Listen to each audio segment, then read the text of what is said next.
Hello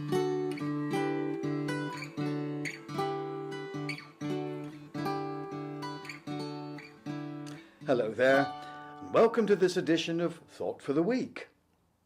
I've been thinking about the miracles of Jesus, and there is one that I particularly was led to as I was preparing to speak to you today, and it's there in John chapter 9, and it describes Jesus healing the man born blind.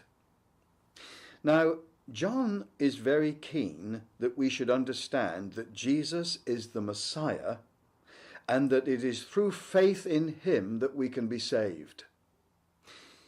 There were various signs, as far as the Jews were concerned, that a person could be considered the Messiah.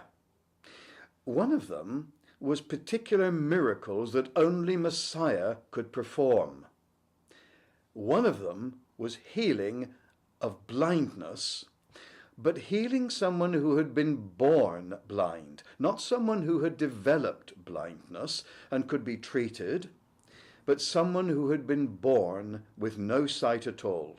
That would be considered what was called a messianic miracle, a sign that Jesus was the Messiah. And here we have such an example. This is John chapter 9.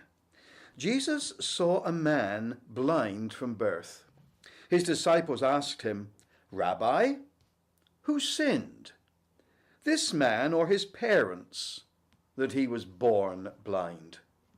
You see, that was the common belief, that someone born blind, that must be the result either of the parents' sin or, in some way, the sin of the person himself. But Jesus said, "Neither this man nor his parents sinned, but so that the work of God might be displayed in his life. As long as it's day, I must do the work of him who sent me. Night is coming when no one can work. While I'm in the world, I am the light of the world." Having said this, Jesus spat on the ground, made some mud with the saliva, and put it on the man's eyes. "Go," he told him, "and wash in the pool of Siloam."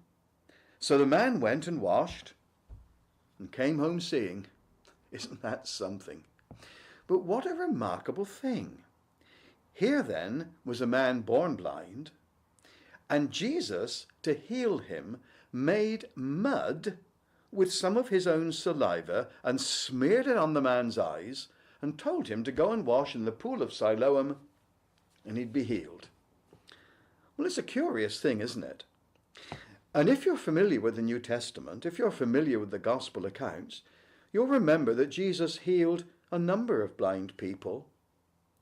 But we're not told about him making mud and telling one of them to go and wash in the pool of Siloam. The very idea. Quite an extraordinary thing, isn't it? You think, well, why would Jesus tell the man to do that? Why would he produce mud and smear it on his eyes? And you see, there is no answer to that question. We do not know why the Lord Jesus chose to heal him in that way, but he did. And that is the great thing.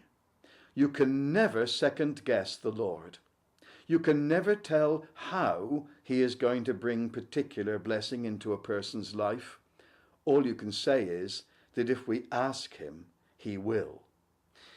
The enormous variety we see within the healing ministry of Jesus is so wonderful.